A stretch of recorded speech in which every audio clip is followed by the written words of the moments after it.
13절부터 19절까지 함께 읽습니다. 그의 성령님을 우리에게 주심으로 우리가 그 안에 거하고 그가 우리 안에 거하시는 줄을 아느니라. 아버지가 아들을 세상의 구주로 보내신 것을 우리가 보았고 또 증거하노니 누구든지 예수님을 하나님의 아들이라 시인하면 하나님이 저 안에 거하시고 저도 하나님 안에 거하느니라. 하나님이 우리를 사랑하시는 사랑을 우리가 알고 믿었노니 하나님은 사랑이시라. 사랑 안에 거하는 자는 하나님 안에 거하고 하나님도 그 안에 거하시느니라. 이로써 사랑이 우리에게 온전히 이룬 것은 우리로 심판날에 담대함을 가지게 하려 함이니 주의 어떠하심과 같이 우리도 세상에서 그러하니라. 사랑 안에 두려움이 없고 온전한 사랑이 두려움을 내어쫓나니 두려우면은 형벌이 있습니다. 두려워하는 자들은 사랑 안에서 온전히 이루지 못하였느니라. 우리가 사랑하면 그가 먼저 우리를 사랑하셨습니다. 아멘. 요한일서 4장 13절 말씀을 보면 그의 성령님을 우리에게 주심으로 우리가 그 안에 거하고 그가 우리 안에 거하시는 줄을 아느니라. 우리가 안다 그럽니다. 그러나 모르는 사람들도 많습니다. 알아야 하고 아는 것이 마땅합니다. 성령님께서 우리 안에 거하셔서 성령님께서 우리에게 알게 해주셔야 되고 알아야 마땅합니다. 그러나 성령의 충만을 받지 않은 사람들, 성령을 소멸한 사람들은 성령님께서 우리 안에 거하셔서 우리가 하나님 안에 거하고 하나님께서 우리 안에 거하시는 것을 알지를 못합니다. 단지 예수님을 믿고 영접하는 사람들은 성령님을 주셨는데 그 성령님께서 내 삶에 역사하시는 줄을 알지 못합니다. 또한 내가 이 땅을 살아나가면서 단지 내 영광, 내 만족, 내 편함, 내 안락을 위해 살아가는 사람들도 성령 충만 속에 살 수는 없습니다. 정말로 성령 충만을 받고 그 속에 사는 사람들은 주님을 위하여 사는 것입니다. 사람은 자주 망대해지고 싶고 사람은 이 땅에 살아가면서 내가 내 영광을 위하여 살아가기 쉬운 존재들입니다. 내 영광, 주님을 섬기고 믿는데도 내 편함, 내 안락, 내 행복, 내 만족. 주님을 섬기는 것이 단지 하나의 종교에 불과하고 그래서 내가 어떻게 하면 좀 더 편안하게 등산을 하는 사람들처럼 단전 호흡을 하고 요가를 하는 사람들처럼 마음의 안정을 내 호흡을 하는 사람들처럼 마음에 어떻게 안정을 얻고 요가를 통해서 우주적인 길을 빨아들이고 얻어내서 나를 얼마나 평안하게 할 것이냐. 그런 것은 없습니다. 근데 사람들이 이제 주님을 섬기고 믿는 것을 자기의 하나의 엑서사로 생각합니다. 내가 이 땅을 살아나가고 내 인생을 살아나가는데 하나님의 도움을 받을 수 있고 그리고 노후의 보장 혹은 이 땅의 인생을 마친 다음에는 천국의 소망을 가질 수 있다. 뭐 얼마나 좋은가. 그 정도로 생각합니다. 그러나 사람의 본분, 사람을 하나님께서 창조하시고 만드셨습니다. 하나님께서 우리를 만드셨어요. 만드신 것은 우리가 전능하신 하나님을 섬기기를 원하심이고 그 자리에 있을 때만이 우리는 하나님 앞에서 온전케 되어집니다. 하나님을 섬기는 자리, 하나님께 복종하는 자리, 하나님께 순종하는 자리. 물론 그것은 우리가 어떤 목회자나 주의 종의 말에 순종하는 걸 이야기하지 않습니다. 하나님의 말씀 66번에 순종하며 우리 안에 임하신 성령의 역사하심을 따라 살아가는 것을 이야기합니다. 진짜 그것이 어떤 주의 종의 이야기와 얼마든지 틀릴 수 있고 또한 각자의 삶에 대한 것은 각자에게 임하신 성령님께서만이 그 사람에게 대부분 정확하게 알게 하시는 것입니다. 어떤 사람들은 자기에게 성령님께서 주님을 믿음으로 임하여 계시는데 다른 사람들에게 답을 찾고 다니는 사람들도 있습니다. 물론 다른 지체점을 통하여 다른 사람의 사명과 은사를 통하여 나를 도와줄 수 있는 부분이 있으나 그러나 내 삶에 관한 이야기라면 내가 주님으로부터 내가 답을 얻어야 되고 내가 지혜를 얻어야 되고 내가 나아갈 길에 인도를 받아야 됩니다. 내 인생인데 성령님께서 나를 인도하시지 내 인생인데 저 사람 인생도 아니고 저 사람을 통하여 내게 인도함이 있다 그러면 나는 지금 거짓된 세계 속에 살고 있는 겁니다. 다른 사람은 그 사람 인생을 가야 되는 거고 나는 내 인생을 가야 돼. 심지어 부모와 자식이라 할지라도 정확한 자기의 인도는 당사자만 받을 수 있어요. 우리가 병든 이들을 위해 기도합니다. 기도는 돕는 것이 우리가 병든 이들을 위해 기도하는 것이 병든 사람을 치유를 가져오지는 않습니다. 그러나 병든 사람의 치유를 가져오는데 효력이 되어지고 도움이 되어집니다. 병든 사람이 하나님 말씀대로 야고보서 5장의 말씀대로 병든 사람들은 교회 장로들을 청하여 기름을 바르며 기도할지니라. 병든 이 의인의 강군의 역사인이 많으니라. 그렇게 말씀에 따라 살아갈 때에 또한 그렇게 되어지도록 우리의 이 병든 환자를 위한 중보기도는 역사하고 그렇게 되는 상황 순종 속에 들어갔을 때에 말씀은 더 정확하게 우리의 기도가 역사하고 열매를 맺어갑니다. 그래야지 하나님 말씀으로 명시된 치유의 방법들이 있는데 그것을 제외한 채로 우리의 중보기도를 통해 환자를 고쳐버리라. 이것은 성경을 벗어난 이상한 망상이 될 수밖에 없습니다. 그렇다면 주님께서는 지켜 병을 고치고 안 다니셨겠지. 저기 산에 가셔가지고 갈멜산이나 게스마 동산에 가셔가지고 예루살렘에 있는 모든 환자들을 고쳐주시옵소서. 그럴 것 아닙니까? 이스라엘의 모든 환자를 고쳐주시옵소서. 그러면 되겠지. 사람들은 하나님의 전능하심이라는 컨셉 속에서 자기 마음대로 하나님의 전능하심을 오해하고 혹해하고 이용하고 사용하기를 원합니다. 그러나 우리의 마음 자체가 하나님의 종으로서 우리가 하나님의 모습으로서 하나님의 사람들로서 하나님께 속한 신민으로서 하나님을 섬기고 하나님을 예배하고 경외하는 마음을 가져야지만이 우리가 제자를 찾아가는 것입니다. 여자분들은 남자분들보다 고생이 좀 훨씬 더 저는 많다라고 생각합니다. 남자들은 고생이 좀 적은 대신에 우리의 문제점도 굉장히 많습니다. 그래서 대부분 여자분들이 한 10명이 천국 갈 때에 남자분들은 한둘, 많으면 3명 정도밖에 천국 가지 못합니다. 왜냐하면 여자분들의 고생이라는 것은 여자와 남자가 결혼을 하면 모든 삶의 중심을 여자분들은 남자에게 맞춥니다. 말하자면 자기를 깨뜨려버리죠. 자기를 깨뜨려버리죠.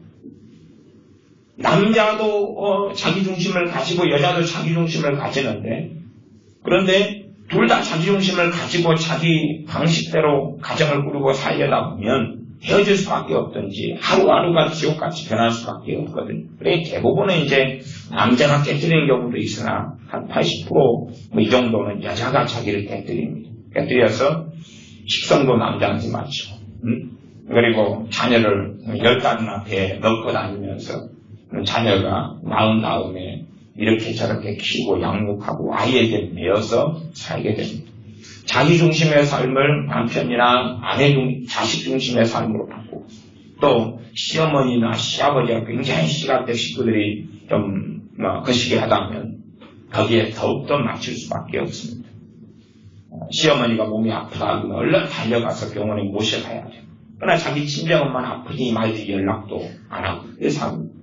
왜 친정엄마가 아파가지고 왜 안 데려왔냐 그래도 가정의 문제는 안 일어나는데 시어머니가 남편한테 전화해가지고 네 마누라 옆에는 뭐 하고 있는 거냐 내가 지금 아파가지고 병원에 데리고 달라 했더니 신청도 안 한다. 그럼 가정은 난리가 나는 것이. 그래서 시댁 중심으로 남편 중심으로 애들 중심으로 바꾸고 자기를 깨뜨려 가는 거지. 그것이 험난하고 고단한 삶인데 하나님의 자녀와 백성이 되는 데는 연습이 됩니다. 어떤 연습이냐 하면 하나님의 자녀 우리가 하나님 중심의 삶으로 다시 재편해야 되거든요. 근데 여자분들은 경험이 있어요. 경험이 있어요. 남편 중심으로 바꾸는 경험이 있고 자식 중심으로 바꾸는 경험이 있어요. 이제 하나님의 사람이 된 다음에는 하나님 중심으로 바꿔야 되거든요. 바꿔야 되는데 여자분들은 좀 더 쉬워요. 경험이 있으니까. 근데 우리 남자들 같은 경우는 사회가 남존여비의 사회, 남자 중심의 사회, 남자 중심의 사회에서 아직은 점점점 여성 중심으로 어떤 균형을 이루는 걸로 바뀌어가고 있습니다만은 그러나 아직은 전반적으로 그렇게 되지 않았죠. 또 최소한은 사회는 어떨지 몰라도 가정은 남자 중심이야. 가정. 그러니 우리 남자들은 내가 이 우주의 주인으로 살아가는 데 익숙함. 내가 가정의 주인, 삶의 주인. 심지어 내가 남자다. 그러면 가정에서는 엄마들이 누구 중심으로 살아줍니까? 나 중심, 아들 중심으로 살아줘. 엄마들이 참 미안하죠. 자기도 여자면서 여자인 딸들을 좀 천대시합니다. 물론 감사하게 딸만 태어나면 별로 그런 일은 없어요. 근데 딸이 태어나는 건데 아들이 하나 태어나면 엄마들이 자기가 여자면서 좀 여성을 좀 우대하고 여자애들을 좀 높여야 되는데 여자애들 말로 막 차고 같은 오부서니까 시기질투의 경쟁의 대상이 되는 것 같아요. 엄마하고 딸인데도. 그리고 이제 아들만 막 우대하니까 어릴 때부터 아들이 누구 중심이 되는 거예요? 자기 중심. 그 안에도 이 복잡한 인생이 남자거든요. 남자인데 이제 아들을 어릴 때부터 엄마가 중심으로 막 올려주니까 그리고 삶을 사는데 자기 중심을 어떻게 깨뜨리냐 그 말. 그래서 한마디로 그런 것을 남자의 자존심 그렇게 말하기도 합니다. 뭐 일반적인 세상적인 가정이라면 가정 결혼 생활의 원리 중에 하나가 남자의 자존심을 건들지 말아라 그런 원리를 가르칩니다. 제가 안 믿는 사람의 가정 세미나를 한다, 결혼 세미나를 한다 보면 남자의 자존심을 건들면 난리가 난다. 그러니 어떻게 건들지 않은 가운데 어떻게 할 것이냐를 설명하고 가르칠 수밖에 없어요. 그래서 어떻게 결혼 생활을 봉합하고 살아가는 거죠. 그러나 하나님 앞에 살아갈 때는 내가 이 가정의 주인, 내가 내 인생의 주인, 그런 것이 깨트려져야지만이 하나님 중심으로 살아갑니다. 내가 내 인생이 내가 주인으로 살지 않으려고 하나님께 엎드릴 때 성령님을 부어주시는 겁니다. 이제 우리가 예수님을 믿고 영접한 다음에는 성령님께서 부어주신 바 되어지지만 그래서 그렇게 성령의 부음 말을 처음에 받기 좋은 사람도 있지만 그러나 신앙의 연수가 좀 되어져 가면 이젠 남자가 내 중심이 아니라 주님 중심으로 바뀌어야 됩니다. 주님 중심으로. 그러나 주님 중심으로 우리의 힘으로는 바꿀 수가 없어요. 우리의 능력으로 바꿀 수 없어요. 여러분이 아무리 경건한 삶을 살려고 해도 여러분의 힘으로는 경건한 삶을 살 수 없어요. 아마 그렇게 살 수 있는 사람이 있다면 몇 천만 명 가운데 하나 정도는 가능할지도 모르겠어요. 몇 천만 명 가운데. 그러나 그런 사람들은 도무지 나오지 않지. 심지어 성경에 하나님의 사람들이라 할지라도 구약의 하나님의 사람들도 성령님의 역사하심과 도우심만으로 그 삶이 가능했어요. 어떤 사람이든지 노아든지 아브라함이든지 그러했습니다. 그럴 텐데 우리 믿는 사람이 성령님의 도우심이 아니면 가능하지 않아요. 성령님께서 어떤 사람에게 부어주신 바 됩니다. 자기를 깨뜨려야 해요. 그냥 깨뜨리는 게 아니에요. 사람의 본분을 자각하고 깨닫고 하는 것입니다. 우리의 본분은 전도서 12장에 나와 있는 것처럼 하나님을 경외하고 하나님의 명령을 지킬지어다. 하나님의 명령을 따르고자 하는 내 명령, 내 윤리관, 내 사상, 내 목적, 내가 원하는 고집, 아집, 내 뜻이 아니라 하나님의 뜻을 이루고자 하고 하나님의 명령을 따르고자 하는 것입니다. 사람들은 하나님께서 이 사람을 너무나 이 하나님 형상을 따라서 위대한 존재로 만들어 놓으셨어요. 이 땅의 모든 피조물 중에서 우리가 최고입니다. 천사들을 제외하고는 사람이 우리가 최고예요. 그러니까 우리가 가니까 닭이 있어요. 이리 와. 목을 딱 잘라서. 자, 기름에 들어가자. 튀겨가지고 먹어. 그럼 여러분이 이제 집안에서 닭을 키워요. 닭장에 넣어놓고 20마리를 키워요. 닭이 여러분 주인 여러분이 가면 이리 와. 오늘 왜 모이가 입맛이 안 맞아. 그리고 다리를 확 쪄사버리고. 그러면 여러분이 어떻게 하겠어요? 니는 1번. 니는 오늘 삼계탕 1번이야. 이리 와. 그러니까 우리는 돼지도 잡아먹고 닭도 잡아먹고 소도 잡아먹고 거위도 잡아먹고 똑같아요. 하나님의 피조물이라. 거위도 닭도 오리도 여러분이 잡아먹는 게. 우리도 하나님의 피조물이에요. 하나님이 만드신 바 된 사람들이. 그러나 우리는 특별한 것이 하나님의 형상을 따라서 만들어졌어요. 문제는 그래서 거위보다 오리보다 닭보다 또한 우리는 영혼을 가지고 있고 걔들은 기껏해야 혼밖에 없어요. 그 비밀과 신비도 다 알 수가 없고 어쨌든 간에 쟤네는 본성, 본능 정도고, 우리는 지혜가 있고, 생각이 있고, 그러지, 영화에, 소설에 나오는 것처럼 어느 날 닭이 일어나가지고, 칼 뽑아들고, 인간을 점령하자! 그래서 닭장에 인간을 집어넣고, 인간 사육장을 만들어 놓고, 닭이 사람 한 명 데려다가 사람 고기 해먹고, 그런 일은 소설나 있는 거지 실제로 없습니다. 우리는 하나님께서 하나님의 형상을 가지고 만드셨기 때문에 이 땅의 피조물을 보면 우리가 최고 위대합니다. 최고 위대해요. 닭이나 소나 개나 나무나 은행나무나 무슨 잔디나 풀이나 작물이나, 그러면 우리는 우리가 하나님을 섬겨야 되기보다는 쉽게 교만해져 버리고 맙니다. 사탄이 그 전에 하나님의 천사장으로 있었습니다. 하나님께서 그를 너무나 놀랍게 빚어놓고 만드셨습니다. 그러니 우리하고 비교할 수 없는 존재가 과거에 사탄이 천사장으로 있었을 때입니다. 그 능력, 그 영광, 그 광신, 자기를 보니까 너무나 놀라워. 우리 사람도 그렇지 않습니까? 아마 여러분이나 저나 특별한 어떤 사람을 제외하고 우리끼리 비교할 때 다 고만고만할 겁니다. 다 고만고만할 겁니다. 그지 문일지식, 천재형, 어릴 때부터 5살에 3살에 한글 다 떼고, 4살 되니까 프리토킹이 가능하고, 영어로, 그 다음에 이제 7살 되니까 스위스어를 떼고, 8살 되니까 아랍어를 떼고, 그래가지고, 나라 언어만 해도 35개 국어를 하고, 이미 10살 되니까 대학 들어가서 12살 되니까 박사학위를 받고, 여러분이 그랬다면 얼마나 여러분은 여러분의 위대함에 빠지겠습니까? 그래서 아인슈타인 같은 친구들이 자기 위대함에 빠져 하나님을 못 오겠던 것입니다.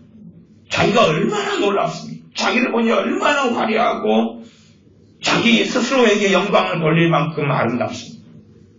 그래서 하나님께서는 교만을 그렇게 철저하게 배격하셨다는 겁니다.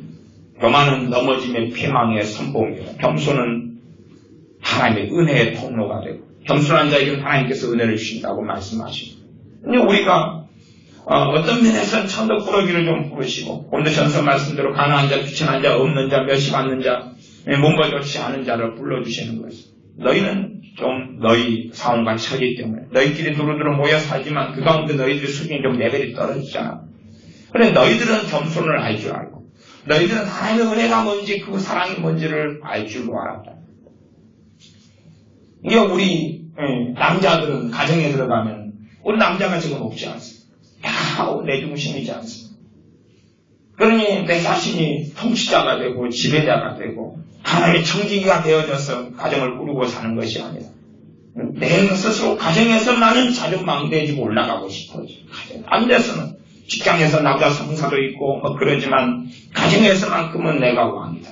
여기서만큼은 내 말을 따르라, 천지인 앞으로. 그리고 살기를 원하는 거죠. 그래서 천사장이었던 이 사탄이, 루시퍼가 하나님을 배반하고 개혁할 수밖에 없었던 것입니다. 그 하나님께서 놀랍듯이 영광 때문에 그렇습니다. 물론 천사장들은 참 많습니다. 성경에 기록된 천사장은 가브리엘이나 미가엘 천사장도 있는데 그들도 자기들에게 있는 놀라운 그 영광을 보았습니다. 그러나 이것은 자기가 만들어낸 것이 아니라 하나님께로부터 온 것인 걸 알고 하나님을 예배하고 경배하는 그 자리에 그대로 서 있었습니다. 문제는 우리인 거죠. 우리들은 그냥 도토리 키재기하고 살아가면서도 우리가 볼 때 닭을 잡아먹고 소를 잡아먹고 뭘 잡아먹고 피조물들을 보니까 우리가 얼마나 만물의 영장이 아닙니까? 하나님께서 우리를 그렇게 만드신 거예요. 어떤 사람은 날아가는 새를 부러워합니다. 그렇지? 여러분도 부러워하실 때 부러울 때 없습니까? 날아가는 새를 보라. 그 새가 부러워. 그러면은 제가 동물원 같은 데 가면은 새 중에서 최고의 새가 저는 참새다. 참새가 동물원을 다 점령했더군요. 그래서 동물원에 새들이 있으면 참새가 그 틈바위에 들어가서 그 모이를 다 먹어버려요. 공작새가 한 마리가 있으면 참새는 20마리가 앉아서 공작새 모이를 다 먹어요. 그 최악한 구멍 속. 야, 역시 우리나라 참새는 대단해. 우리나라 참새를 보내가지고 세계 정복을 시켜야 돼요. 여러분은 날아가는 새의 자유로움을 좋아하고 기뻐할지 몰라요. 여러분이 닭이면 어떻게 할까요? 여러분이 닭이면 부러워요? 여러분이 부러워할 만한 무슨 요소를 가졌기 때문에 그런 거예요. 저 날아가는 새가 얼마나 살 것 같아요? 저 새는 병이 안 들 것 같아요? 우리가 여러분이 보는 닭돌기 개들 얼마나 병들어서 빨리 죽는지 몰라. 야생 고양이 좌우를 보았지만 한 2, 3년이 다 죽습니다. 집에서 키우는 고양이는 약을 쓰고 사료를 주고 그러면서 오래 가는데 야생으로 키우면 금방 다 죽어. 너무나 병이 심하기 때문에. 하나님께서 우리를 여러분이 보는 이 땅에 있는 하나님 만드신 많은 피조물 가운데 최고로 우리를 만들어 오셨어요. 그러니 자기에게 몰입되어서 나르시시즘, 나르시시, 내가 얼마나 아름다운가, 내가 얼마나 위대한가에 몰입되어서. 물론 사람이 그렇게 생각하지 않는다고 할지 몰라도 우리는 전부 다 내 중심성을 가지고 내 중심성을 다 무너뜨릴 수는 없어요. 아니, 여러분이 배고프면 밥 먹어야지. 그저 자기 배를 위하여 밥을 먹을 수밖에 없어요. 추우면 옷을 입어야 되고, 더우면 에어컨을 켜야 되고, 네? 아니면 뭐 필요하면 사러 가야 되고. 그런 것은 정상인 거예요. 정상인데, 나보다 높으신 분을 인정하느냐. 그냥 높은, 회사에서 상사고, 나보다 좀 높은 게 아니라, 내가 이 땅에서 영원토록 경외해야 하고 섬겨야 할 분을 아느냐. 정말 내 중심성이 아니라 하나님을 섬기고 하나님을 예배하고 하나님을 정말 경배하는 사람이냐. 아니면 하나님과 동등됨을 취하는 사람. 하나님과 동격. 이게 많은 사람의 기도도 하나님과 동격으로 기도합니다. 왜? 마태복음 6장 33절에 너희는 먼저 그의 나라와 그의 의를 구하라. 그래야 이 모든 것을 너희에게 더하시라 그랬겠는가 그 말. 그의 나라, 하나님의 의. 우리는 주님께서 그렇게 명시적으로 말씀해 놓으셔도 내 삶을 위하여 하나님께 구합니다. 하나님의 영광을 위하여, 하나님의 의를 위하여 기도하고 구하는 게 아니라 그래서 하나님을 단지 이용하는 사람으로 살고자 합니다. 하나님과 함께 평행선을 그리고 걸어가는 거지. 나 하나님 당신을 인정해 드릴게요.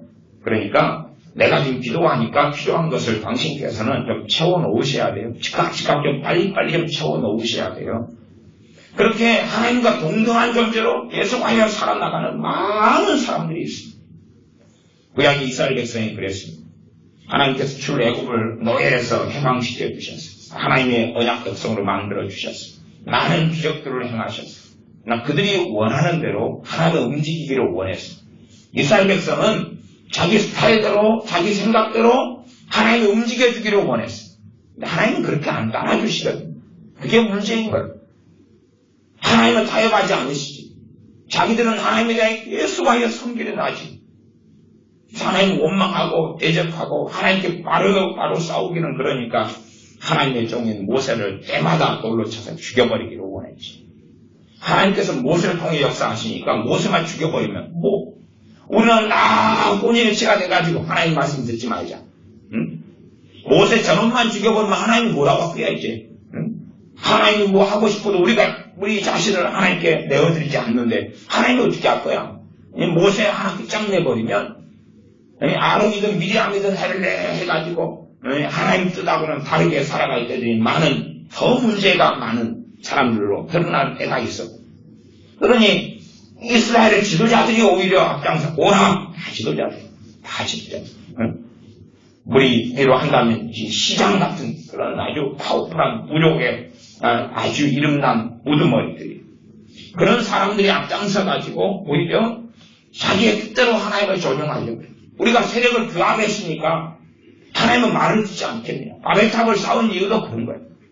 하나님을 알고 있어요. 그 사람은. 우리가 이렇게 하나를 똘똘 뭉쳤으니까 하나님을 지배하지 못하더라고요. 하나님과 최소한 우리는 동등되거나 아니면 하나님이 우리를 마음대로 못한다. 우리가 하나님을 섬기어야 될 존재가 아니라 이렇게 우리 인류는 위대하다. 나는 이렇게 위대하다.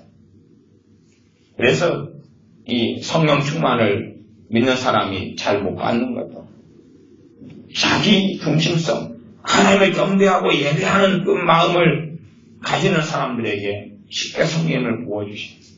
왜? 성령님께서 이끌어 가시는 길은 하나님을 영광스럽게 하는 길. 그러나 우리 자신이 멸시받고 천대받는, 우리도 영광스럽게 되는 길이에요. 이 땅에서는 때로는 천대받는 사람도 있고, 이 땅에서 겉으로도 영광스럽게 되는 사람도 있지만, 결과적으로 하나님 앞에서는 성령께서 임하셔서 하나님을 경외하는 길을 걸어가는데, 우리 자신을 지혜자로 만들어 가시고, 우리 자신을 하나님을 아는 자로 만들어 가시고, 하나님의 영광 속에 들어가는 자로 만들어 가시는 거죠. 그러나 사람들이 이 땅에 살아가는 게 전부로 보이기 때문에 하나님과 경쟁하고, 단지 하나의 종교의 하나님으로 전락시키고, 또한 하나님과 협의하고 타협하고 하나님을 조종하거나, 아니면 내가 하나님을 당신 믿어준다는 명목 미명하여서 내가 원하는 기도를 하고 살아갑니다. 물론 우리는 좀 더 경건하기 때문에 기도의 수위는 좀 조정하지. 어떤 수위를 조정하냐 그러면 윤리적으로 나쁘지 않은 기도들, 윤리적으로 문제가 없는 기도들로 수위는 조정하지. 그러나 그것이 우리의 가면인 경우는 정말로 많이 있습니다. 그래서 우리 남자들은 정말 구원받기가 어렵습니다. 왜냐하면 첫째는 예배당에 나오는 것 자체도 쉽지 않아요. 예배당에 나오는 게 왜 쉽지 않냐 그러면 우리 한국 사람들은 그러거든요. 어차피 안 믿는 사람 입장에서는 우리 주 예수를 믿는 것이 종교로 보일 뿐이니까 남자가 종교에 귀의한다는 것은 약함을 인정하는 것이 남자의 세계에서 내가 남자하고 힘이 있는데 내가 약하다는 걸 어떻게 인정하냐. 그러니 실제로 예배당만 나와주는 사람만 해도 굉장한 자존심을 꺾은 겁니다. 자기가 이제 우주적인 왕이고 가정의 왕이고 자기 중심으로 지구가 돌아가는데 종교를 나오고 그냥 하나님을 믿고 예배하는 그 자리에 나가는 것만 해도 자존심을 꽤 꺾은 거예요. 대신에 이제 마누라가 무서워가지고 신용을 하는 사람은 꺾지는 않았어요. 오히려 시비를 걸려고 그러는데 예배당에 나와가지고 그날 예배 참석하고 설교를 들으면서 집에 가서 공격하고 싸대기 이런 경우는 심각한 일이 벌어지죠. 심각한. 네, 꺾은 문제가 아니라 오히려 하나님을 조롱하고 하나님을 공격하고 하나님 말씀을 이용해가지고 믿는 사람을 깡하고 공격하려는 그 뱃속에 있는 잘못된 마음이기 때문에 그렇습니다. 그래서 그런 분들은 예배당에 나와서 하나님을 찾고 구해도 하나님께서 그들과 만나주시지 않습니다. 아무리 그들이 10년 동안 예배당에 머물러도 하나님 살아계신 걸 알 수 자체가 없게 해버리십니다. 하나님께서 숨기시는 게 하나님의 영화라. 하나님은 숨겨버리십니다. 아무리 뒤집어 찾아도 너가 하나님 어디 계시냐? 너가 하나님 살아계신 걸 좀 알면 나도 좀 숨겨볼란다. 그래서 하나님은 숨겨버리십니다. 죽을 때까지 이 땅에 똥주물럭거리다가 살다가 죽을 수밖에 없는 것이. 정말 우리들이 하나님께서 살아가고 성령이 우리 안에 임하시는 사람은 또한 성령이 임하셔서 충만으로 부어주시는 사람. 첫째는 내 힘으로 살 수 없습니다. 내 힘으로 하나님을 영화롭게 할 수가 없습니다. 목적은 하나님을 영광스럽게 하는 우리가 지음받은 목적을 성취하는 것입니다. 하나님께서 우리를 만드신 목적을 성취하는 것입니다. 여러분이 과수원을 갖고 가지고 감나무를 심었어요. 감나무가 똑같이 피조물이다. 야! 인간아! 기분 나쁘다. 내가 여기서 1년 내내 있어가지고 네가 주는 거름 좀 빨아먹고 그 다음에 가을 되면 감을 맺혀야 돼. 네가 다 따먹어? 내 건데 네가 뭘 했다고 내가 네 키웠지 않느냐? 근데 야! 누가 나를 여기다 심으라고 그랬어? 나 빨리 심어줘. 응? 저기 산에 심어줘. 뭐 그래. 우리 결국은 그런 감나무라면 잘라가지고 이제 불쏘시개를 해버릴 수도 있습니다. 감나무를 심고 포도나무를 심고 얘네들이 그냥 내 가슴만 들어가면 욕을 하는 거예요. 이놈아 니만 배 타시게 먹냐? 니만 답도 데서 자고 지금 한참 덥구만 한참 춥구만 에어컨도 틀어주고 난방도 해주고 그렇게 해야지. 이 추운데 이 더운데 나를 가만 놔두냐? 그리고 막 20% 포도나무가 욕을 하고 달라들고 봐서 못할 거예요. 근데 꼭 우리는 하나님에 대하여 그렇게 하고 살아갑니다. 내가 원하는 스타일로 인생과 한 삶이 되어지기를 원해서 하나님께 저항하고 반항하고 하나님을 섬기고 경외하기보다 안 그렇게 하고 살기를 원합니다. 그러면 성령님께서 임하시고 충만을 주셨다 할지라도 신속하게 소멸되고 맙니다. 왜냐하면 성령님께서 임하신 것은 나로 하여금 주님을 섬기는 삶의 길을 걷게 하려고 임하셨는데 나는 그 길을 걷기 원하지 않거든. 오히려 성령 충만을 원하는 어떤 사람들은 그런 것입니다. 주님을 믿긴 하지만 자기의 길을 영광스럽게 하려고 성령의 능력을 구하고 자기의 길을 영화롭게 하려고 성령의 역사하심을 구합니다. 아마 여러분은 별로 안 그러실 것 같아요. 근데 저 같은 목회자들은 참 많이 그럽니다. 저희 같은 목회자들. 어떤 착각을 하냐 그러면 목회만 하면 그게 하나님 일이라고 생각합니다. 단지 설교하고 목회만 하고 하면 그게 정확한 100% 맞는 하나님의 일일 거라고 착각합니다. 그런 가운데서 우리는 성령 충만도 구하고 성령의 능력을 구합니다. 그러나 깊이 한 걸음, 두 걸음, 세 걸음만 들어가면 결국은 자기 영광인 거예요. 자기 명예이고 자기 영광인 겁니다. 그러나 그것을 교묘하게 덮어놓고 그냥을 해놔서 자기 영광, 우리 목회자들의 우리 자신의 영광을 구하고 있는 것이 드러나질 않아요. 심지어 그래서 많은 목회자들은 죽을 때까지 이걸 발견하지 못하고 죽습니다. 우리 목회자들이 예를 들어서 10명의 성령 충만을 구한다. 그러면 성령 충만 하나님 뜻이에요. 성령님이 아니고서는 우리 믿는 사람들 다 무능하게 살 수밖에 없어요. 무능력하고 무능하게 기도도 제대로 못해요. 종교는요 하면 할수록 잘하게 됩니다. 종교는 불상 앞에 가서 108배를 했다 그러면 이 연습만 더하면 200배도 하고 300배도 하고 1000배도 한다고 말이에요. 근데 하나님께 기도하는 것은 하나님께서 문을 닫아놓으시면 기도를 못합니다. 하고 싶어도 못해요. 은혜를 안 주시면 기도를 하고 싶어도 못해요.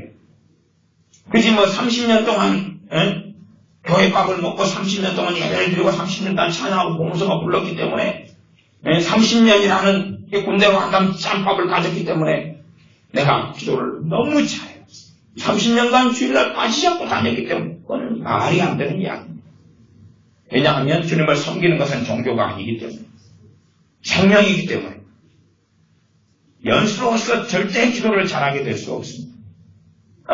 절에 가면 승려들이 목탁을 두드리면서 반야신경을 읊어하는데 정말로 그냥 낭낭하게 마하바냐 그리고 저저저저 하면 딱 보면 우리가 알 수 있어요. 저 사람은 30년 사는 된 것 같아. 근데 초짜가 낭낭하게 소리 들리는데 절에는 요즘 초짜가 들어왔다던데 그러면 낭낭한 소리 나면 가만히 보면 녹음 밑에 놓고 있어요. 달주면 나 절간에다 녹음 밑에 놓습니다. 그거 아시죠? 산행을 좀 다니면서 절간 근처를 많이 다니고 또 절에서 또 물도 얻어먹고 막 그러니까요. 절에 가서 물 좀 얻어먹을 때 되면 교회 애들한테 좀 조용히 좀 해라. 목사님! 여기 문제가 있고요! 저 승려분 어떻게 하니 도대체가? 땅밖에 안 올 것도 아니고 물 얻어먹으러 왔고. 그래서 승려분들을 보면은 짬밥을 아주 저 정도는 약간 서투른 것은 벗어났네. 첫째는 목탁 두드는 거, 그치요? 두들고 그 다음에 연부를 하는 거. 연부를 하는 거, 목탁 두는 거 다 보면. 근데 우리 주님 믿는 사람들은 그게 안 돼요. 그게 안 돼요. 왜? 진짜 기도는 성령님이 아니면 못하고. 하나님 말씀을 진짜 깨닫는 것은 성령님이 아니고는 못 깨닫거든. 못 깨닫아. 여러분이 하나님 말씀 읽다가 깨달으시고 은혜가 되는 게 있다면 그건 성령의 역사하시는 거 도우심이에요. 그러니 신앙생활 50년을 따해서 기도를 잘하게 되지 않고 믿음이 막 좋아지지도 않아요. 자기 중심으로 사는 사람은 자기 중심의 삶을 살면서 하나님께 좋은 걸 좀 받아보고 그렇게 하고 살 사람, 하나님을 섬기는 길을 걷고 하나님께 복종하는 길을 걷고 하나님을 경외하는 길을 걷는 사람이 아니에요. 서부 영화를 보면은 서부의 총잡이들이 말 타고 다녀요. 말은 이 총잡이가 주인이 시키는 대로 가야 되지. 뛰어라 그러면 뛰고 걸으라 그러면 걷고. 그러지 달리자 그러니까 말이 안 가버려요. 가만히 서버려요. 아니면 네 주인 욕 좀 봐라 그리고 막 달려가지고 급정거를 해버려요. 이제 주인이 툭 거꾸로 나가 떨어져요. 가슴도 때문에. 그러니까 이제 앞에 떨어지니까 앞발로 뒤 엉덩이를 차버려요. 말이. 그러면 서부의 총잡이가 어떻게 했어요? 총을 빼가지고 놈새끼. 네 죽여버릴까 팔아버릴까. 근데 사실은 우리가 그렇게 사는 거야. 우리가. 그러니까 그런 걸 보면서는 좀 말은 말 주인 말 들어야지. 저 소는 그냥 뭐 키우다가 주인이 잡아먹으면 어떻게 하고. 대부분 우리나라의 농가에 키우는 한우는 잡아먹기 위해서 키우는 겁니다. 그러면 소가 모르니까 망정이지. 알면 걔가 가만히 있을 것 같아요. 지력이 좀 생기고 하나님이 좀 소를 영광스럽게 만들어놨다. 사람보다는 반에. 그래가지고 네 지금 나한테 염을 주는 게 네 나 잡아먹으려고 그러지. 네 자식 결혼할 때 나 잡아가지고 동네 잔치하려고 그러지. 지켜버릴까 이 주인놈을. 이빨을 갈면서 염물을 먹으면서 어느 때가 되면 너를 죽여버릴 거야. 소가 그러고 있을 거 아니에요. 하나님이 덜 영광스럽게 만들었기 때문에 사는 거예요. 여러분이 키우는 짐승이 개가 있으면 개도 마찬가지일 거 아니에요. 다 그렇습니다. 문제는 우리가 문제. 짐승들은 말 잘 들어. 소나무 키워놓고 무화과 키워놓고 포도나무 키워놓고 참 목적에 따라서 지금 잘 살아갑니다. 문제는 우리라. 우리는 하나님께서 하나님의 피조물로 만들고 빚어놨는데 천사보다 못해도 너무나 월등한 존재로 만들어놨어요. 그러니 이제 교만해지기가 너무 쉬운 거죠. 시골에 사시는 분들은 소를 키우고 그러니까 소가 교만해지는 거 봤어요. 소가 뭐 교만한 껌덕지가 있어요. 덩치는 우리가 거의 몸무게도 많이 나오고 뿔도 있고 여러분 부럽죠. 뿔이 있어요. 몰래 이 머리 한가운데 있어가지고 그냥 집에 가서 남편이나 아내를 막 들이받고 막 그런 뿔이 아니면 장창동인가요? 이렇게 넣었다가 뺐다 그러거나 밖에 있다가 꽂았다가 들이받고 다시 빼놓고 어째 우리는 꼬등하니까 그렇게 할 수 있어요. 우리 사람의 본분을 깨달아요. 하나님을 섬기고 경외해야 하는 것이 우리가 있는 제자리인 거예요. 제자리인 거예요. 제자리로 예수를 믿는 것은 돌아온 거예요. 제자리로 돌아온 거예요. 하나님을 섬기는 자리, 하나님을 예배하는 자리, 하나님을 찬양하는 자리, 하나님을 노래하는 자리, 하나님께 순종하는 자리로 돌아온 거예요. 이 제자리에서 살아가려는 사람들에게 성령을 부으십니다. 제자리에서 살아가려는 사람들. 그러나 이제 우리가 제자리에서 살아가려고 하다 보면 우리가 무능하다는 것을 우리는 경험해요. 내가 제자리에서 하나님 중심으로 살려고 그러는데 나라는 존재 자체가 얼마나 강팍한지 얼마나 강한지 끊임없이 내 중심으로 살기를 원해. 더 편해지려고 그러고 더 즐거움을 얻으려고 그러고 더 많은 걸 누리고 먹고 마시려고 그래요. 하나님을 섬기는 가장 기본이 기도와 말씀인데 기도하기는 싫어요. 기도하기는 싫어요. 기도해야 된다는 하나님 명령을 받고도 아니 밥 먹을 때 잠깐 1분 30초 아니면 20초로 끝내고 말아. 그리고 어떻게 하면 이제 나 예수를 믿으니까 젊은 애들은 더 그러지. 하나님을 이용하는 삶을 살아요. 하나님 이용해. 하나님 이용.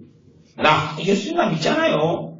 그러니까 내 도움이 되는 거 기도하면 하고 결국은 자기 행복을 위해 살아가요.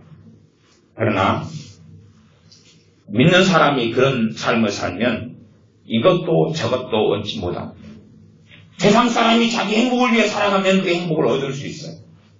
다 얻는 건 아니지만 많은 사람은 얻을 수 있어요. 노력하는 것만큼, 지혜로운 것만큼. 그러나 주님을 믿는 사람이 자기 행복을 위해 산다 그러면 행복을 얻지 못합니다. 주님을 배신하고 배교하고 떠나지 않는 한은 행복을 얻지 못해요. 얻는 것은 불행이고 불만족이고 괴로움입니다. 하나님의 자녀로서 머물러 있는데 주님 중심이 아닌데 행복을 얻게 된다면 결국은 주님을 떠날 수밖에 없으니까 하나님께서 그것을 허락하시고 주실 이 자체가 없어요. 거기 안에서 우리는 고통합니다. 야, 이게 뭐냐? 예수 믿어서 행복해진다 해가지고 믿었는데 행복 안 해지고 하나님이 좀 기도하면 도와준다 해서 했는데 도와주는 것도 별로 없고 세상 사람보다 안 행복해. 왜요? 자기 중심에서 하나님 중심으로 바꾸지 않기 때문에 그렇습니다. 자기 중심적인 삶을 그대로 살아가려니까 그렇습니다. 어떤 면에서는 정말 쉬운 거기도 하고 어려운 거기도 합니다. 아마 여자분들은, 저는 여자가 아니어서 모르는데 여자분들은 아시죠? 그런 것을. 예?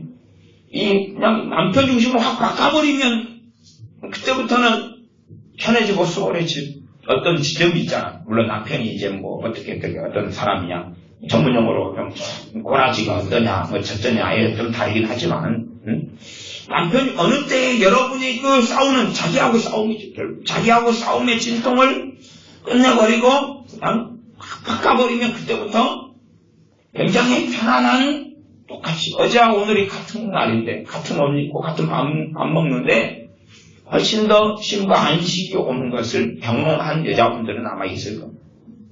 근데 이것을 자기하고 싸우면 자기하고 싸우고, 남편은 똑같고 얘들도 똑같은데 자기 중심성을 여자인 내가 내려놓고 포기하고 내가 남편을 위해 살아야 되나, 얘를 위해 살아야 되나, 그리고 그렇게 터닝하고 바꿀 때 여자들은 더 만족과 더 행복을 누리고, 절대적인 건 당연히 아니지. 절대 행복도 아니고 절대 만족도 아니나 그 전에 누렸던 만족보다는 더 강하고 그 전에 누렸던 행복보다는 더 강합니다. 왜냐하면 하나님의 창조 섭리가 여자들은 남자들에게 복종하고 남자의 다스림을 받을 때에 행복하게, 최대한 인간 사회에서는 맥시멈을 누리게 하나님이 창조 섭리로 하셨기 때문에 그렇습니다. 왜냐하면 여자들이 남자보다 죄를 먼저 지었습니다. 하와 할머니가 선악과를 아담 할아버지보다 먼저 따잡으시고, 그래서 그렇습니다.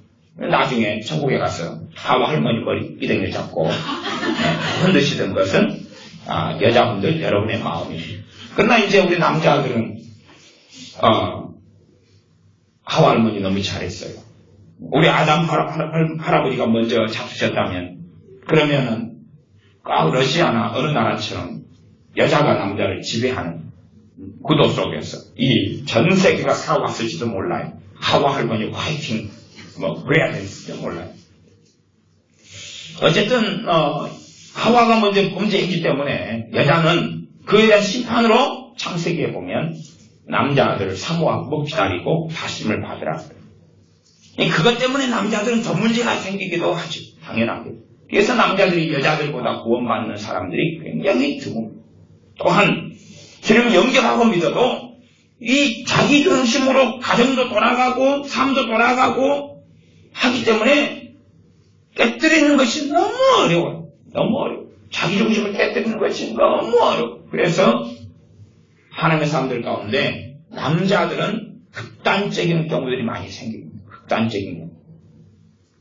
최고의 믿음의 사람이 남자에게서 나옵니다. 여자보다 깨뜨리는 것이 너무나 5배가 힘들기 때문에. 그래서 성경에 보시면 여자들 가운데 여섯인지 드보라라든지 사라 이런 게 나오지만은 대부분은 남자들. 하나님이 남존 여기 때문에 그런 게 아닙니다. 남자든 여자들보다 이 자기 중심을 깨뜨리는 것이 훨씬 힘들어요. 그러니까 그걸 깨뜨리는 과정을 통과해서 정금같이 나오는 거예요. 그 과정을 못 걸으면 흐지부지 돼가지고 머물고, 여자분들은 두루두루 그냥 중간 계층을 형성하고 있어요. 중간. 남자들은 저 꼴등 계열을 형성하든지 상위층 계열을 형성하든지 그런 극단적인 것이 있는 것을 봅니다. 성경은 그것을 증명을 해요. 그러면 우리가 내 중심성을 무너뜨리고 하나님 중심성으로 터닝해야 됩니다. 그러나 터닝은 성령 역사만으로는 되는 거예요. 그러나 터닝하려고 하면 이제 절망을 만나는데 거기에서 성령 충만을 받을 수 있습니다. 그 절망. 내 힘으로 살 수 없는 그 절망, 그 애통. 출발은 그렇습니다. 오늘 말씀 요한일서 4장의 말씀인데 13절이 먼저 나와서 성령에 대한 이야기를 했습니다. 13절 다시 읽으면 그의 성령임을, 그의 성령, 하나님의 성령이죠. 하나님의 영, 하나님의 성령임을 우리에게 주심으로, 성령 하나님도요, 삼위일체 하나님이십니다. 그런데 성경이 이렇게 묘사되고 이렇게 말씀드려요. 성령님께서 아버지와 아들과 성령님인데, 성령님은 전능하신 하나님이십니다. 그런데 아버지가 꼭 나를 보내야 합니까? 나도 알아서 할 수 있어요. 삼위의 하나님 되신 성령도 아버지께 복종하십니다. 질서상.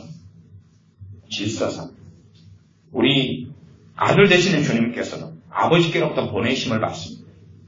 그분은 창조주시고 하나님이십니다. 독생하신 하나님이신데 아버지께 복종을 해요. 질서상. 성령님도 내가 스스로 가겠습니다. 아버지와 아들이여.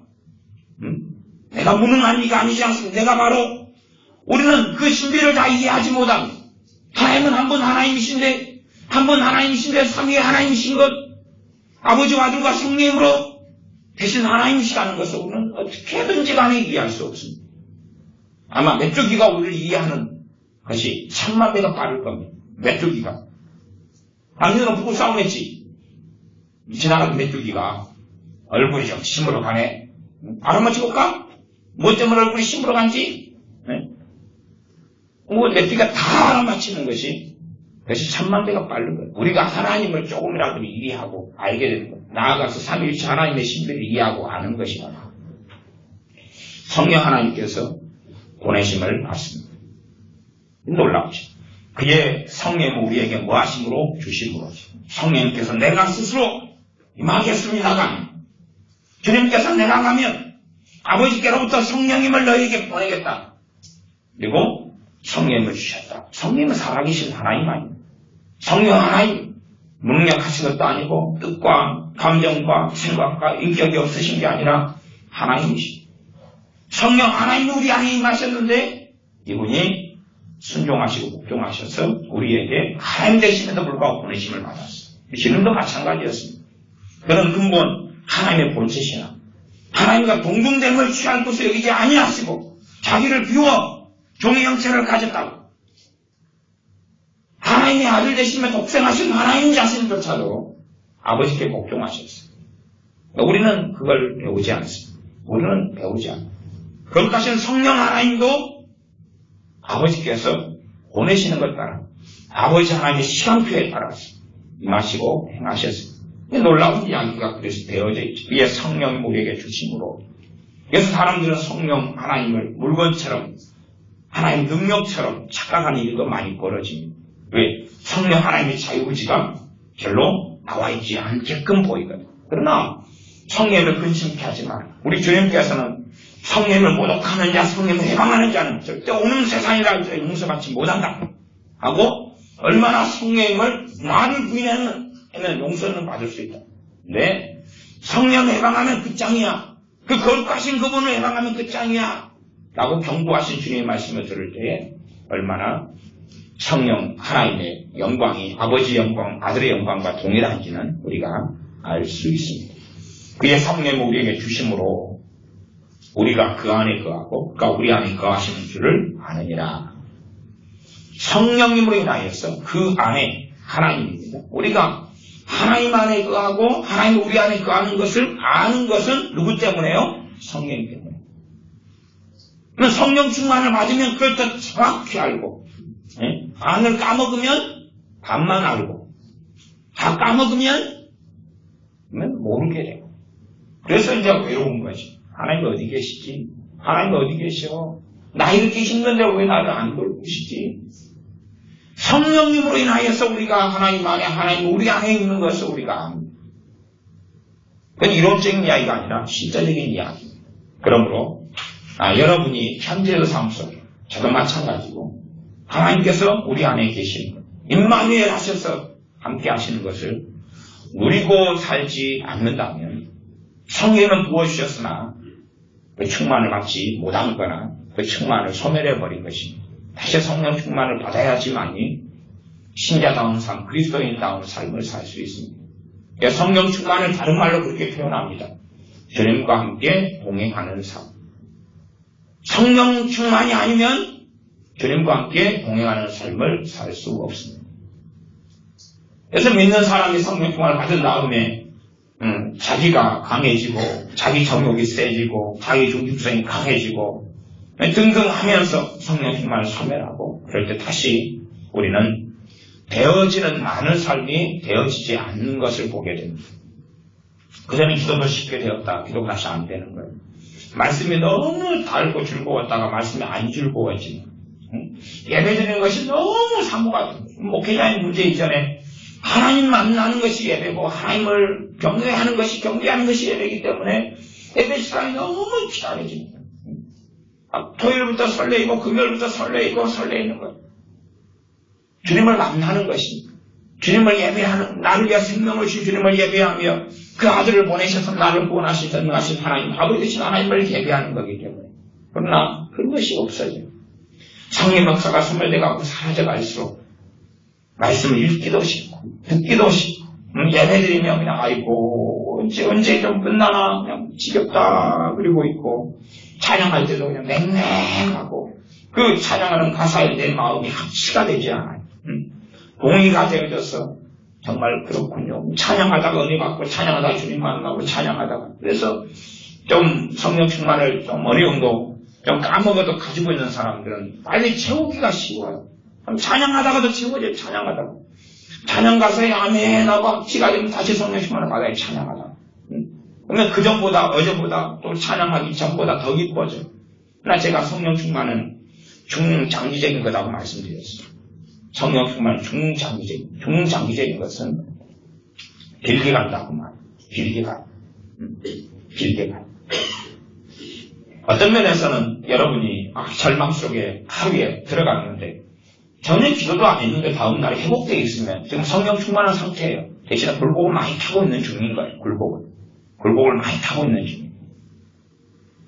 근데 성령 충만은 여러분의 기도를 간절히 함으로 회복시킬 수는 없어요. 그렇게 있는 것도 있고 없는 것도 있고 그건 현상적인 거기 때문에 복잡합니다. 13절입니다. 13절 그의 성령님을 우리에게 주심으로 우리가 그 안에 거하고 그가 우리 안에 거하신 줄 아느니라. 여기 여러분이 정말 맞다. 이 말씀이 정말 그렇다. 그런 사람들이 되셔야 됩니다. 진리인데 나 지금 이거 정확하게 경험하고 있어요. 이 세계 속에 살고 있어요. 그래 돼야지 진리가 됩니다. 진리는 진리인데 여러분이 경험하지 않으면 여러분에게는 여러분은 눈먼 소경과 장님이 될 수밖에 없습니다. 14절입니다. 아버지가 아들을 세상의 구주로 보내신 것을 우리가 보았고 또 증거하느니 누구든지 예수님을 하나님의 아들이라 시인하면 하나님이 저 안에 거하시고 저도 하나님 안에 거하느니라. 예수님께서 하나님의 아들이라는 것을 뭐 하면요? 시인하면. 시인은 입에서 하는 겁니까? 마음에서 하는 겁니까? 마음에서 하는 것입니다. 마음에서 해가지고 입에서 그 결과가 나오는 것입니다. 입에서 열매가 나오는 것입니다. 마음에서 시인하는 거죠. 마음에서. 그러면 하나님의 아들이라. 우리도 예수님 믿어서 하나님의 자녀가 됩니다. 하나님의 아들이 되고 딸이 됩니다. 그런 걸 이야기하는 게 아닙니다. 목생자를 이야기하는 것입니다. 하나님의 원자녀. 우리는 양자고 양녀고 정말 유일하신 아들은 주님 말고는 없습니다. 우리는 그런 아들의 개념에서 여기서는 해당 사항이 없습니다. 주님을 이야기하는 아들이고 그러면 정말로 하나님의 아들이면 우리는 하나님의 아들을 신한다는 이야기는 우리가 우리의 인간의 본분을 찾아서 그분께 예배하고 기도하고 경배하고 찬양해야 한다는 것을 시인한다 그 말이에요. 나는 주님을 예배해야 하는 사람이군요. 주님께서 전능하신 하나님께서 아들을 보내셨기 때문에 그 아들 대신 예수님을 나는 찬양해야 하는군요. 나는 그분을 섬겨야 하는군요. 나는 그분이 종이 되어야 하는군요. 나는 그분을 따라야 하는군요. 누구든지 나를 따라오려거든 주님을 나는 따라야 한다는 당위성을 아는 거죠. 그게 신뢰하는 것입니다. 단지 그냥 예수님이 하나님의 아들이다니까 그걸 인정해 줄게요. 사제성인 공자나 맹자나 어쩌고저쩌고 다 그랬다는데 예수님이 한 이야기고 성인이 한 이야기가 맞겠지요. 동의할게요. 그런 이야기를 하는 것이 아니고 또 나아가서 입으로만 따라하는 어떤 신을 이야기하지 않습니다. 그래서 이 예수님을 하나님의 아들이라 시인하면 안에는 상당히 많은 의미가 들어가 있는데 가장 기본적으로는 우리가 그래서 하나님의 아들 되신 주님이 앞에는 구주시라고 했죠. 세상의 구주시라고. 세상의 구주. 구주는 구원자란 말이에요. 누구의 구원자입니까? 저나 여러분의 구원자입니다. 주님이 저나 여러분의 구원자. 구원자라는 이야기, 구주라는 이야기는 우리는 구주가 아니시니 지옥에 갈 수밖에 없는 존재고 멸망받을 수밖에 없고 그 멸망이 단지 우리의 이 땅에 80, 90생을 마친 다음에 존재의 소멸로 간다면 잘 낫지요. 근데 그게 아니라 영원한 지옥의 고통을 받을 수밖에 없기 때문에 사람은 끝나는 존재가 아닙니다. 사람은 절대 끝나지 않습니다. 사람은 영혼과 육체로 되어 있어서 이 육체는 끝나는데 영혼은 끝나지 않아요. 불멸의 존재가 사람이 불멸의 존재.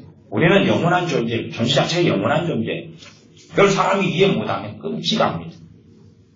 끊임없이 이 세상 문화는 사람들에게 거짓말하고 속살거리기를 원합니다. 성경에서 사람은 안개라 하는 것은 이 땅의 삶이 안개라는 이야기지 존재 자체가 안개라는 이야기가 아닙니다. 사람은 영원한 존재입니다.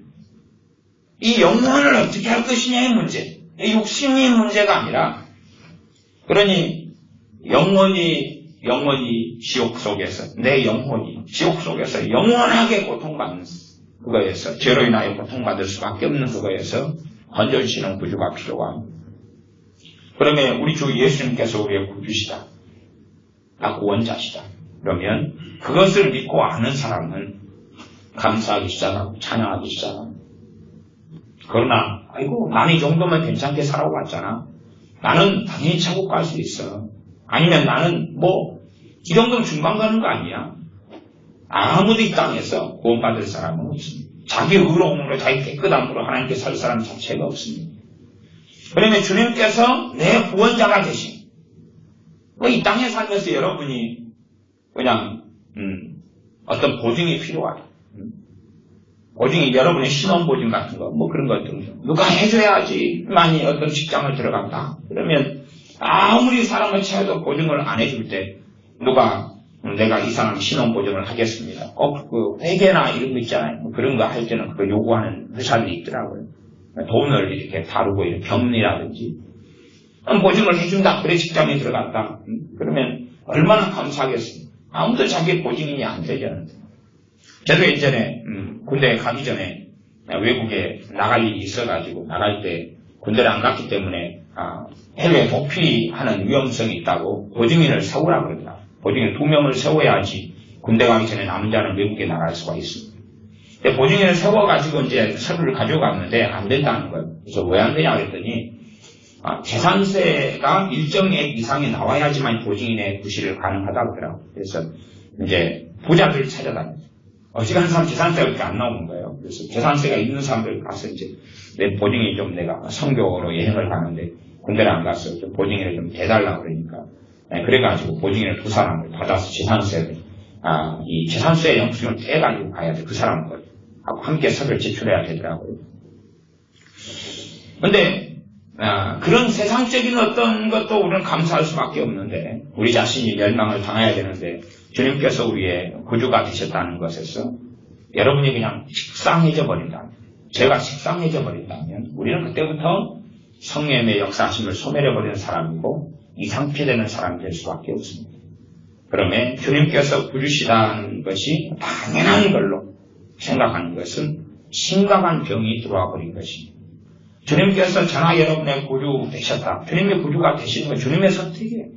아버지의 선택이고 아버지의 사랑으로부터 오는 거지 절대적인 당위성이 있는 게 아니에요. 우리는 너무나 귀한 영혼이라는 것은 제가 이단사슬이라고 말씀드렸어요. 이단사슬이다. 사람은 너무나 귀한 보물성가에 하는 것처럼 당신은 사랑받기 위해 태어난 사람 아니에요. 지옥 가기 위해 태어났어요. 지옥 가기 위해서. 지옥이 예정되어 있는 사람들이 인류예요.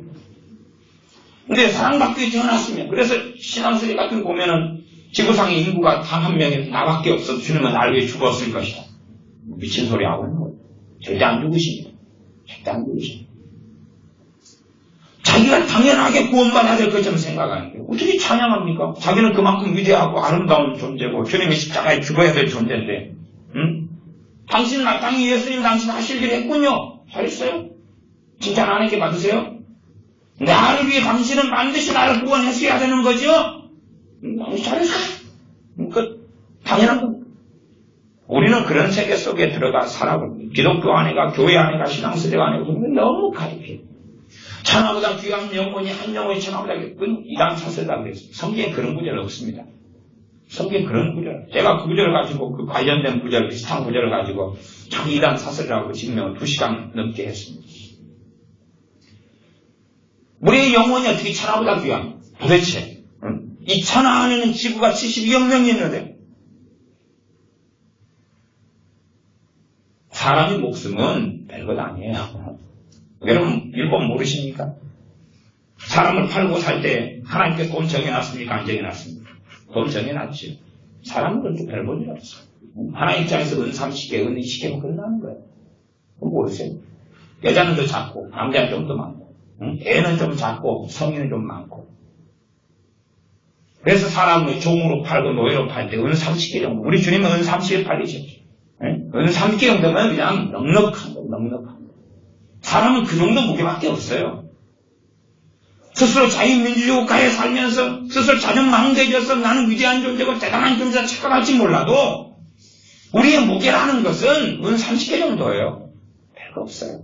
뭐 천하보다 귀해요? 금덩이 하나면은 사람을 갖다가 50명 100명을 사는데 거짓말이에요. 거짓말. 천하보다 이런 소리 하고 나서 사람 한 10,000명을 사이 다이아몬드 하나 광산 하나도 못 바꿔요. 사람은 그래서 성경은 너희들 착각하지 마. 하나님께서 노예 제도를 인정하셨어요. 아십니까? 노예 제도를 하나님이 인정한 거예요. 물론 노예 제도를 폐지한 사람이 윌리엄 월드포스나 누군가 이런 하나님의 사람을 통하여 하나님께서 노예 제도를 폐지하는 길을 걸어가게 하셨지만 그러나 노예 제도는 성경에서 하나님이 인정하고 있는 거예요. 하나님께서. 대신에 너희 이스라엘 너희 동족을 노예로 삼지 마라.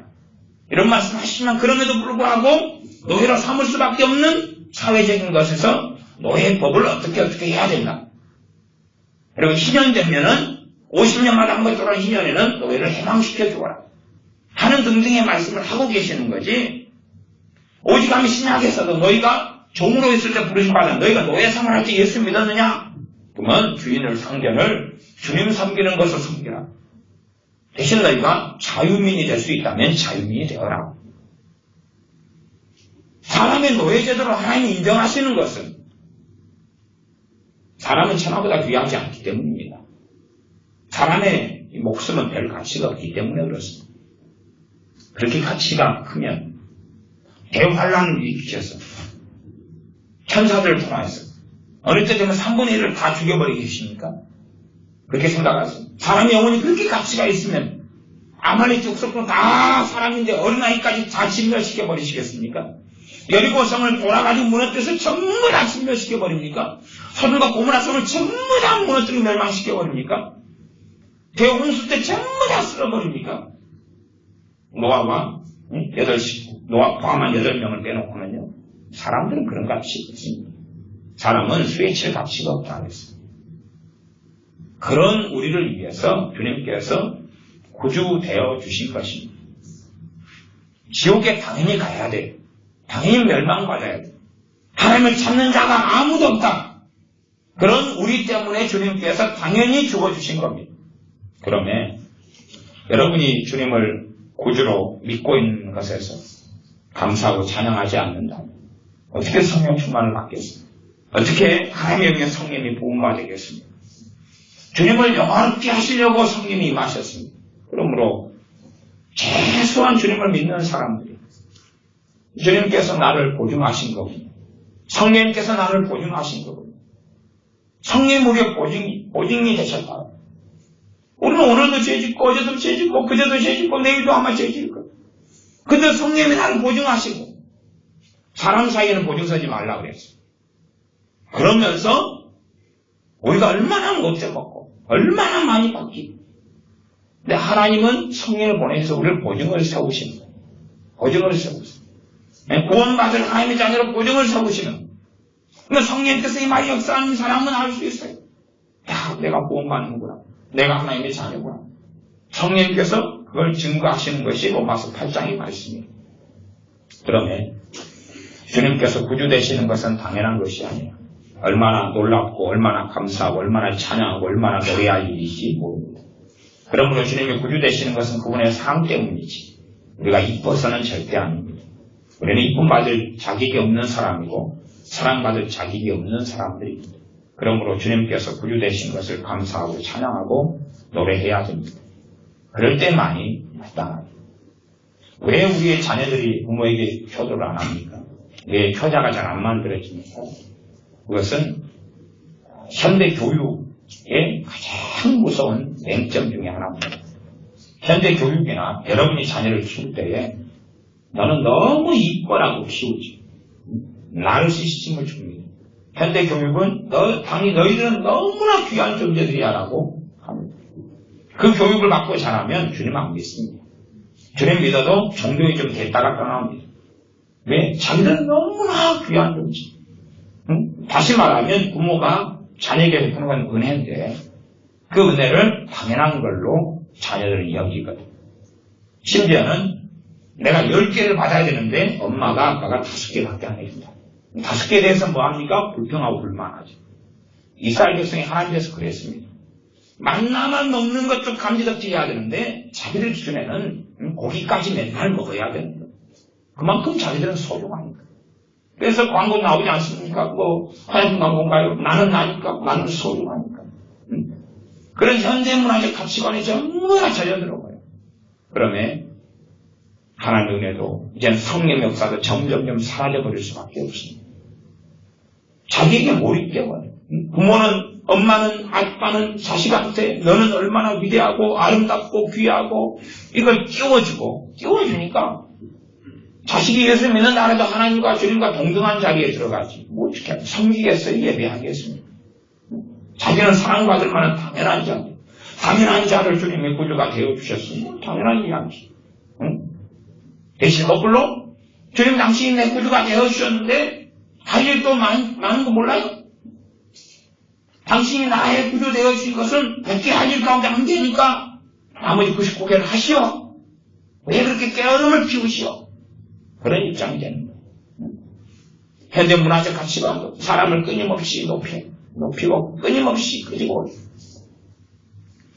이 종북주의 세력이 우리나라에 와서 행하는 것이 꼭 그 일입니다. 참 무서운 것입니다. 빨갱이 세력, 종북주의 세력이 사람을 계속 띄웁니다. 이 교육이, 정교제들이 학교를 장악하면서는 아이들의 인권이라 해가지고 사람을 계속 띄웁니다. 이게 왜 그러냐 하면요. 프롤레타리아 혁명을 일으키기 위해서는 그게 선결 과제거든요. 프롤레타리아 혁명을 위해서는 말하자면 서민을 들고 일어나게 하고 반란 일으키게 하려면 보통 사람들한테 당신들 이런 대우를 받으면 안 되는 존재야 라고 계속하게 주입을 시켜야 되거든요. 언제부터요? 어릴 때부터 너희들은 쟤들이 왜 금수저야? 너희가 왜 흑수저가 돼야 돼? 이건 정말로 불공평한 거야. 너희들도 쟤들처럼 금수저를 같이 물어야 되는데 그러려면 최소한은 너희 흑수저하고 금수저가 있으면 금수저를 팔아가지고 반반 나누어서 스칼테기 수저를 만들든지 아니면 갈아서 은수저를 2개 만들어가지고 네 흑수저 버리고 제 은수저 니도 은수저 해야 돼. 그렇게 해서 끊임없이 너희들은 어떤 존재야? 뭘 누려야 돼? 권리죠. 뭘 누려야 돼? 사회가 깨끗해질수록 책임을 가리킵니다. 사회가 더러워질수록 책임이 아니라 권리를 가리킵니다. 아무것도 하지 않으면서 아무것도 행하지 않으면서 권리를 가리킵니다. 그래서 우리나라는 점점점 주님을 떠나는 사람들이 많고 교회는 무너져가고 우리의 다음 세대는 구원받지 못하는 것이 그런 종북주의 세력이 대한민국 안에 가득 차서 그 안에도 이 복잡한 그 안에도 사람 유토피아를 만들면서 사람을 위대하다 존귀하다 막 떠올리는 이런 가르침들이 종북주의 세력과 결합되니까 3배, 5배가 더 강화가 되는 거예요. 무서운 거죠. 그러니 이제 자기는 당연하게 구원받아야 되고 천국 가야 되고 자기는 높아져야 되고 하나님이 자기를 가만 놔두면 안 돼요. 그런데 하나님이 자신한테 재능을 딴 사람은 10개면 자기는 1개밖에 안 줬어요. 1개도 합판이라. 하나님 쟤는 재능을 10개나 가지고 있는데 나는 재능을 하나밖에 안 줬어요. 하나님 그럴 수가 있어요? 하나님 왜 그런 식으로 불공평하게 해요? 당신이 하나님이면 다 해요? 그래서 이제 이 젊은 애들의 소설을 보면은 자기들이 신이 되는 이야기가 나와요. 신이 되는 이야기. 자기가 하나님 되는 이야기. 그래가지고 어느 때 이제 막 뭘 기원을 얻고 뭘 한 다음 자기가 하나님이 돼요. 하나님 돼가지고 하나님하고 막 동네 그런 소설들은 우리 저희 예배당안을 다 채우고도 남을 정도 많습니다. 대한민국에. 이 예배당안을 다 채우고도 너무 남아요. 사람이 신이 되는 이야기. 그래가지고 신이 돼가지고 이제 통치를 하고 하나님을 쫓아내버려요. 그런 것을 얘들은 망상하고 꿈을 꿉니다. 왜요? 하나님 마음에 안 들어요.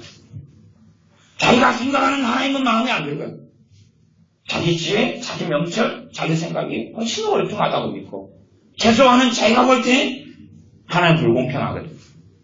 하나님은 왜 누구는 금수저고 누구는 흑수저. 근데 흑수저 입장에서 내가 흑수저다. 내가 누려야 될 게 100개가 있는데 하나님은 누리지 못하게 하고 있다. 하나님은 차별하는 분이다. 이렇게 가는 거죠. 얼마나 주님께서 우리를 구원하시기 위하여 값비싼 대가를 값을 치르셨는지, 또한 우리가 서 있는 그 자리에서 어떻게 하나님을 경외해야 되는지, 하나님을 어떻게 섬겨야 되는지, 우리 인간의 본분 속에 다시 우리는 들어가야 되고, 우리 자신은 구원받을 수 없는 존재였다는 진리 속에 다시 뿌리를 내려야 됩니다. 우리는 지옥 가야 되고 멸망받아야 되고 원수 마귀를 따라왔던 사람들에 불과한 우리를 주님께서 구주되신 것은 당연한 것이 아니라 특별한 은혜고 특별한 은총이고 특별한 사랑입니다. 그래서 오후에도 말씀을 이어 전하겠지만 이 요한 1서 4장이 하나님의 사랑에 대해서 노래하고 있는 것입니다. 그러나 우리는 사랑을 받는 게 당연한 것이 되어버리면 그 사랑을 노래할 이유, 감사할 이유가 없어지면서 복음의 실체를 잃어버리고 맙니다. 기도하겠습니다. 주님께서 사랑의 몸을 입고 우리의 구주가 되신 것을 감사합니다. 주님께서 영원토록 우리가 우리의 구주가 되시온지. 그러나 우리는 이것을 당연한 줄로 알고 아무렇지도 않게 가볍게 여긴 채 살아갑니다. 주님께서 우리를 위하여서 이 땅에 오셔서 십자가를 지신 것이 아무 일도 아니고 당연한 일이고 특별한 일도 아니고 오히려 이 땅에서 더 먹고 잘 마시고 나를 위하여 하나님이 존재하는 것처럼 나를 위하여 주님이 존재하는 것처럼 살아가는 우리의 완악한 삶을 고백하며 회개합니다. 우리 자신들을 다시금 일깨워 주시옵소서. 우리들 일깨워 주셔서 사람의 근본 속에 들어가서 우리 자신의 높아짐이 아니라 주님, 어떻게 내가 내 인생을 주님께서 나를 위하여 생명을 주시며 또한 내 생명을 주님의 생명으로 사셨을진데 내가 어떻게 살아가야 합니까? 내가 어떻게 주님을 기쁘시게 해야 합니까? 내가 어떻게 내 인생, 내 삶이 아니라 주님께서 사시는 삶, 주님을 위한 삶을 어찌 살아가야 합니까? 고민하며 기도하며 한 시간은 우리가 되어져서 주님을 위한 삶이 내 힘과 능력으로 살지 못하는지 성령의 충만함과 성령의 기름 부으심 속에 들어가 살아가는 우리가 되게 하여 주시옵소서. 우리 주 예수님의 이름으로 기도하옵나이다. 아멘.